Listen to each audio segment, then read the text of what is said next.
Ooh. Hi, folks. You are watching and listening to a special edition of Sipping Off the Cuff of Tequila Aficionado Media, all of our channels and networks. I'm Mike Morales here in sunny Southern California. And that stranger out there with the beard and the gray hair and that Irish t-shirt, who's that The guy? gray hair. I've been dying. What the hell? I know. See, I gotta get some Grecian formula like the kind Vicente Fernandez used to use, because he would only do the mustache and he'd leave everything else white. And you knew he was, I'm surprised that halfway through the 3-hour concert that the stuff wasn't running down the cheeks and stuff because of all the tequila he was drinking, but The whatever. Rudy Giuliani. Oh yeah, that guy. Yeah, the Rudy Giuliani. Who are you? I'm Jim Johnston in Youngstown, Ohio. That's who I am. That's Jim. Jim is our senior taster in Ohio, in the great state of Ohio, which is where we are now LLC'd as Tequila Aficionado Media. He is also our editor-in-chief of Tequila Aficionado magazine, and he's our managing partner out that way. And you and I haven't done one of these in a long time, man. And you haven't lost your touch. Yeah, I took all these jobs on board and they stopped sending me tequila, which really upset me. Actually, that's not the case. This No, tequila's that's been sitting there on his shelf for correct. Yeah, right. I for just I almost a just got year. backlogged and they stopped sending it to me. Yeah. Yeah. Well, we Yeah. were That going used through a to be lot. the perk of this job was free tequila just showed up at your door. And it's like, okay. Now I've got this senior rank and the doorbell doesn't ring No, I anymore. know, right? Because I'm What the too busy. hell? I ain't got the time, Yeah, seriously. and So this is the beginning of March. So if you know anything about Jim, he's also he's Irish, of course, but he's also a musician. So he's booked the entire, for St. Patrick's Day, the entire month of March. yeah. Actually, it's funny because he and his other our other silent partners are all in a band together. So That's right. yeah, so it's not Right. like he doesn't have anything else to do, and Jim is very well connected in the media. So, but anyway, apart from that, we had a chance to get this tequila a year ago, almost a year ago, and we have not been able to get into it. However, if you've watched our Blanco review, Some you people have. some people have, yeah. They know who they are. I know who they are. Yeah.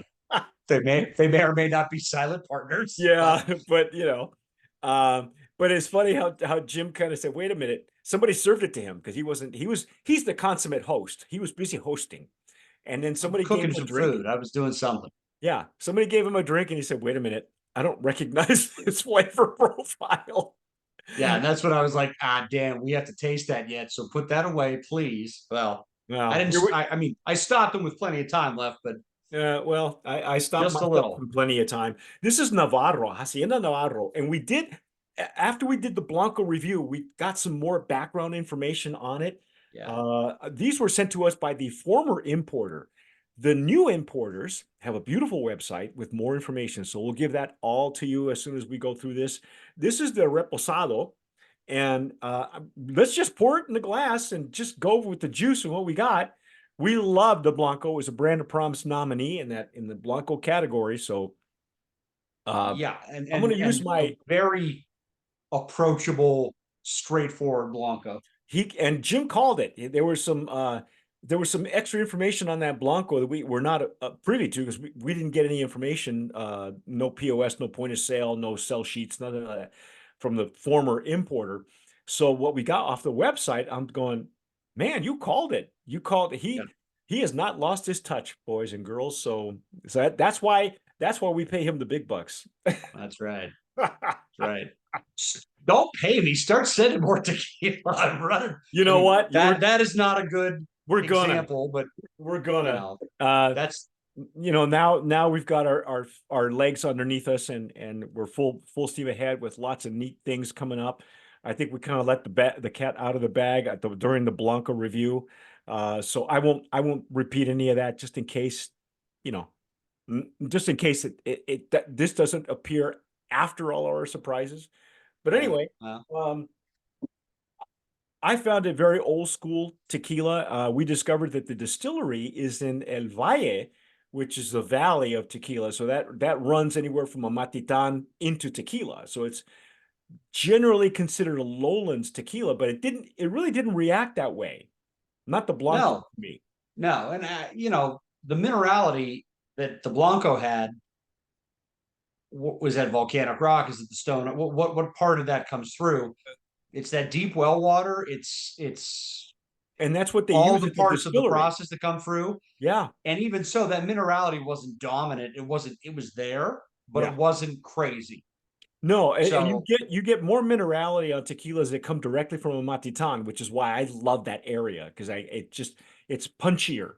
This was more subtle, aromatic, and more citrusy on the Blanco. But so yeah, now we poured the Reposado. I'm not going to give you too much information on it yet, and I'm going to go back and read the website and see what it tells us. But I'm using a Stasso Jarrito that I use for it's much wider mouth. I like using it for reposados because it's just I think it gives me an extra some extra notes that I don't get sometimes from the other glass. This is deep though, man. Wow. this is a step up from the Blanco in terms of Woo! aroma and complexity.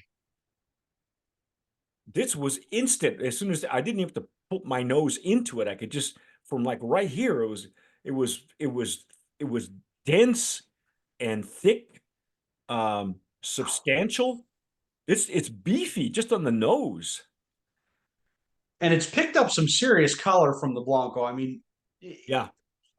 it's hard to tell in the glass, but in the bottle with a little bit more of the shade from that label, it's not exactly straw colored. I don't know how long this spends in the barrel. I don't know what the process is. They don't lay that out, but this is clearly picked up color and character from the barrel. Beautiful legs and tears. I mean, it's reacting the same way as the legs and tears on the Blanco. It's a good indicator of what the mouth feel is gonna be like, how it's gonna react on your palate. It's not, these legs and tears are streaming like Netflix, man. I love it. And yeah, this is almost like I don't even want to call it a pale gold. This is a gold color for me. Yeah. Yeah, it's even better on Jim's camera. Streaming like Netflix. I like that. Yeah, Ad free. ad Ad free. free. Ad Oh, listen to free. you, ad free. Ad free. So I'm not gonna be streaming like YouTube because you want ads on YouTube. Otherwise, why are you even on YouTube? Well, it could be additive free, but it's ad free. Ad free. That's We don't want to go. Don't mention that cultish thing that just everybody else is going for. well, as our friend Sammy Hagar said, I don't even want to call it additive free because it's just old school tequila. If you make it the way Exactly. you used to make it, it all was additive free. And He I says think that's the thing that makes like this where you go to the Instagram page and everything's in Spanish because there's not really a distribution point in the United States that's huge yet. They're just making old school tequila. right, And and this I smells just like it. and I think that there's a reason why they're really doing a lot of great work on Instagram. It's in Spanish, yet the website's in English. The website of I think it's just rolling out in the U.S. and I think it's great because we received these from the former importer, and I think the newer importers who have it now are really ramping things up the way it should. Because I think this is Yeah. right now, as it stands, this is a highly underrated tequila that you're going to want to get. And I'm glad that we're the first ones to have it out. Because as far as I'm concerned, no, you can't even, I don't think I can get it in California, honestly. So, Yeah, this is one of those ones like there were a couple on our top 10 from 2023 that yes, we're very big about not promoting the brands that don't need promoting, that don't I mean, we taste a lot of really good stuff that has nice, well-known brand names attached to it. There's a lot of stuff that we taste that I can't pick it up, obviously. You can't pick it up in Southern California. It's not quite there yet. So it's one of those situations where if you see this, grab it. yeah. What are we getting? And I'm I say that without tasting this repo, but Well, we spent a lot of time sniffing it because, and I know it with some of the other TJs, we spent a lot of time nosing it because if you know what you're looking for, the nose is enchanting on some of these tequilas, and it's designed to be like that. You Yeah. know, And this one has gone from where the Blanco had the fresh, bright agave and citrus. This is a baked agave. And now I, the citrus is a little bit more floral citrus, not zesty citrus. I'm getting more of a, and again, it could be my glass because it's generally uses for mezcal as well, but I'm getting more depth into it. Like, it's almost like leather or tobacco I'm getting. And Yeah, it's got a little underlying, I don't want to call it a spice note because but it's a little bit of a,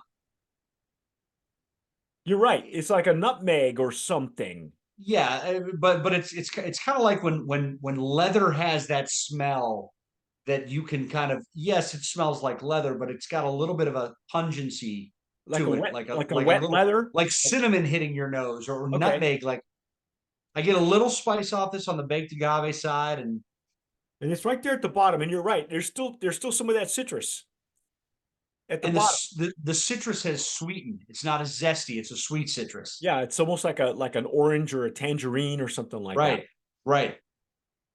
Well, let's dive in, man. Let's check this out. Here we go.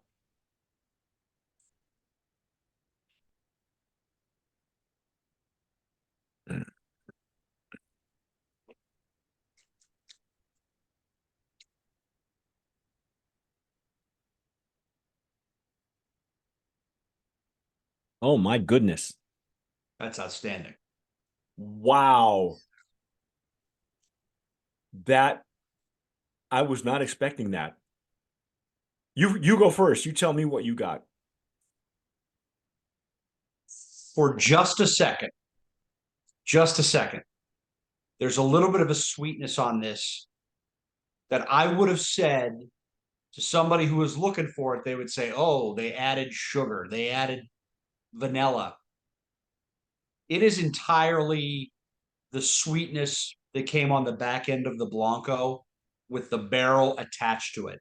Yep. So that tannin and that char gives that sweetness more of a caramely flavor. And if this didn't have the baked agave and the pepper still there and everything like that, I would say they put a bunch of crap in this to make it taste sweeter. But if you actually pay attention to the way that hits your palate, that is baked sugar from the agave sweetness and that floral orange that we got on the Blanco Mm-hmm. with that barrel on it. And it gives it an almost caramel creme brulee like That's sweetness it. right at the back. Creme brulee. That's it. And Which is it's vanilla in its purest form, but it's vanilla orange. It's like orange blossom. yes. It's Yes. not It's like a vanilla and honeysuckle. sugar, but it's Kind of baked like and it's it's kind of like very, very pleasant. honeysuckle for me. A little bit of the honeysuckle. It also, I noticed that I got more lip and gum numbness on the front end on this Reposado than I did on the Blanco. And then that's why it's so important, folks, to look at the legs and tiers, because that's how you're going to know that it's good, if it's going to work on your palate. It's going to coat your palate naturally without the crap that goes into it that some people put into it. Then you know how your palate's going to react. And you're right. It I was not expecting that. It was really, I got more cinnamony as well. Not a Yeah, hot cinnamon, but just enough of a cinnamon kick to it, which I think little was baked spice, baked spice. but in this sweetness, and I will say this is sweeter than most repos we've tasted, but it's not a sweetness that makes me think that this isn't anything but that floral citrus from the Blanco having its edges rounded out by that barrel and that char a little bit. Because at the very end, I get a hint of smoke, a little bit of that. What was bright black pepper is now more of a white pepper. That minerality has come down a little bit, and the sweetness is very much more caramel, and it's throughout.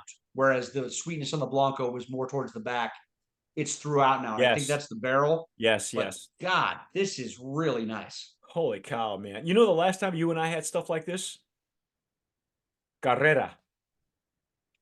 Yes, yes. And that's an old school tequila that's finally getting its well-deserved finally making the rounds through all the Instagrammers. We had it here first.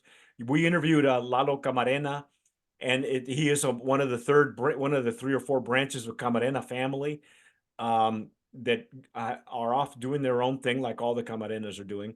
And this is like within that vein, really. Wow, look It's at you, also man. unbelievable the leap from the Blanco to the Repo just from the Yeah. barrel, what the influence of that has been. All of the elements of the Blanco are there. This is still extraordinarily approachable. It's not powerful. It's not overbearing, but it's complex and it's light enough and sweet enough that a first timer or somebody new to sipping a Repo is not going to be turned off. But there's enough depth and richness and complexity. This honestly, when I said creme brulee, it's like having dessert, but I without will go that with that. overly To me, sweet that's kind of off-putting sweetness. but see, when we say creme brulee, very often you and I have use that when we're talking about anything beyond a reposado. It's Yeah. unusual, almost it's as rare as a white buffalo to get creme brulee in a reposado. Well, and Okay. I think that kind of shows you what kind of blank slate that Blanco was for just a few months, maybe in a barrel to pick up.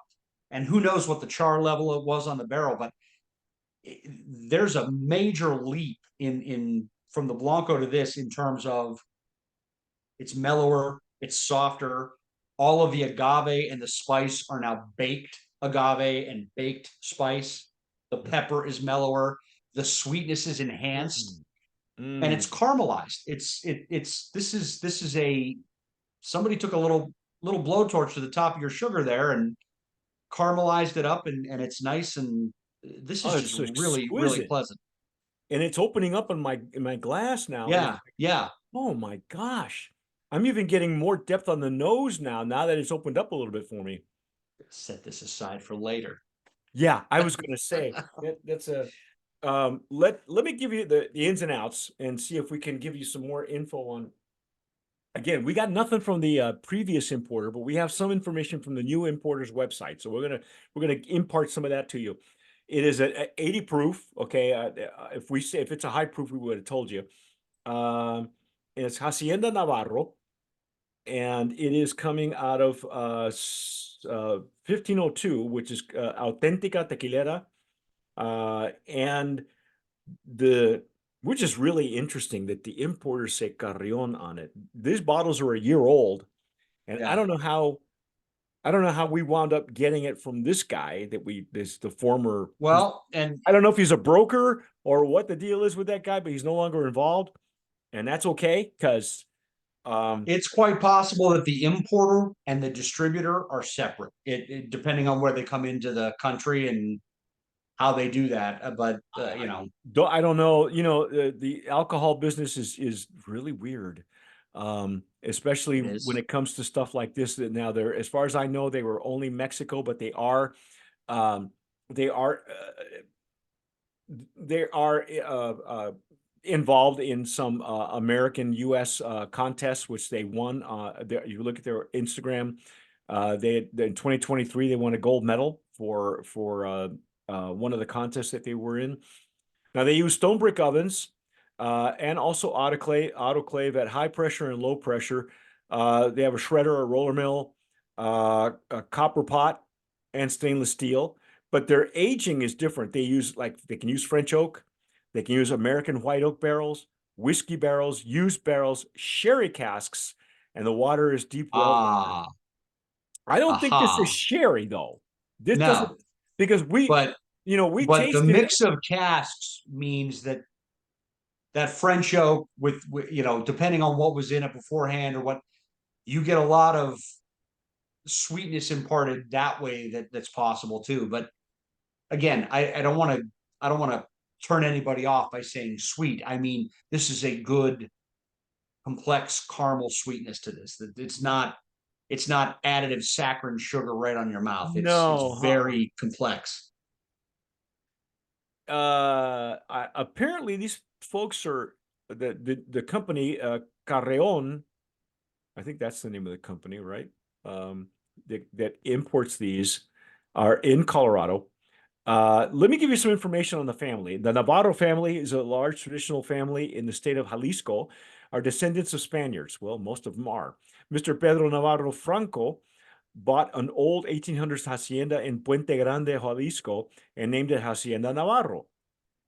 Subsequently, the sons of Mr. Pedro Navarro Franco, Pedro Jr., Jorge, and Carlos founded the restaurants Navarro Hacienda in 1990, being the most successful restaurant in Guadalajara. How come I've never been there? Already in the food business, they came up with the idea of making their own tequila, since their customers were great consumers of preciado líquido, precious liquid. Okay, whatever. The Navarro family is one of the most respectable and well-known families in the state of Jalisco, Mexico. I've never heard of that restaurant. I'm going to have to go. They use, of course, the highest maturity and sugar levels for their agaves, having grown for 8 years. That's what they say. I'll go between 5 and 7. Now it says here the barrel that they were using for this reposado, American oak barrels for 8 months. And they are calling it dried fruits. I'm not getting any dried fruit, but I am getting the spicy notes. And too many of these called vanilla. I think vanilla is a term that people use as a blanket term when they really mean like butterscotch, and they mean caramelized, or they mean creme brulee. They use And I vanilla. could see maybe that dried fruit because the kind of the little bit of the baked spice that I get is like a kind of, now that it's opening up, it kind of smells like a pie. I mean it. Yeah. It's like baking spices. It's like allspice. Maybe that's, I thought at the beginning, Maybe like a fruitcake, kind of like a good fruitcake, oh yeah. not the ones you give at Christmas that I No, didn't there's only care. one. There's only one good one that I know of. I don't know if it's the same one you can get there. It's called Claxton for me, and they're out of Georgia, and it comes in a Yeah, box like this, and yeah, it's delicious. It's like the only fruitcake that I will eat during Christmas, because the ones that used to come in those big pie tins, those are the ones you regift. right. Oh man, Those are the ones you use as a door jam. that's it, right? Well, let's just call it what it is, man. Brand of Promise nominee in that Absolutely. Reposado category. It's outstanding. It's beautiful. It's old school. They went to a great distillery. It's not that many brands coming out of there, and there no, other than a sherry cask. You have to watch out for sherry because of the way that sherry barrels are used with, they roll them in Right. glycerin. You know what I mean? So generally, if I were them, I would want a nice used sherry barrel, so Right. you don't have to roll stuff in it. But the recharring is fantastic on this. This is just, it's amazing. It's really, really for a repo, that's got the depth and complexity of an anejo. I mean, 8 months, obviously they're approaching anejo status with that aging, but it's picked up a lot from the Blanco. Well, So you got to stick with us for the next review, because the next one is the Reposado Reserve, the Añejo Reserve. I think what we're getting, and there's a reserve that I don't know why they're calling it that, but we're going to find out. But anyway, that's our take on Hacienda Navarro. If you folks have seen it, if you've had it, the MSRP that the website is telling us, let me just give you that so that we know, a little bit about it. I think the Blanco was $45 Yeah, this is and this 52, repo's like 55. 52.99. Oh, wow. So Yeah, yeah, I mean, the pricing right now, I know that the price of I would buy it. agave is dropping like a rock. So these prices here are probably where a lot of these brands are going to move into, and this one's already there. So, you know, I wouldn't argue with that. I'd pay for it all day Yep. long. And that Blanco is outstanding. That Yep. Blanco is Absolutely. versatile. So that's our take. If you folks have had Hacienda Navarro, tell us what you're doing with it. What you're having it with. What are you paying for it? and Where can you get it? yes, where can you get it? That's important because I don't think I've seen this in Southern California. Obviously not in the great state of Ohio, but we're hoping to change that, maybe. We'll see. Sooner than later. I don't know. Depends if somebody answers their text message. We shall see. We shall see. But anyway, that's our take. If you folks have had it, please let us know. Hit the notification bell, give us a like, subscribe. Okay, subscribe to the website, our newsletter on the website. Subscribe to our YouTube channel. Follow us on Instagram. We're at Tequila Aficionado Magazine. Follow Jim on his Instagram. What's your handle again, Jim, on your Instagram? It is 1984, 9, the number, PEN 84. 1984. There we go. You can follow Jim there. You can follow me on Timber Elk, but you don't want to do that. Or you can follow TA. Follow TA. You can follow me later. And whatever you do, folks, tomar sabiamente. Sip wisely.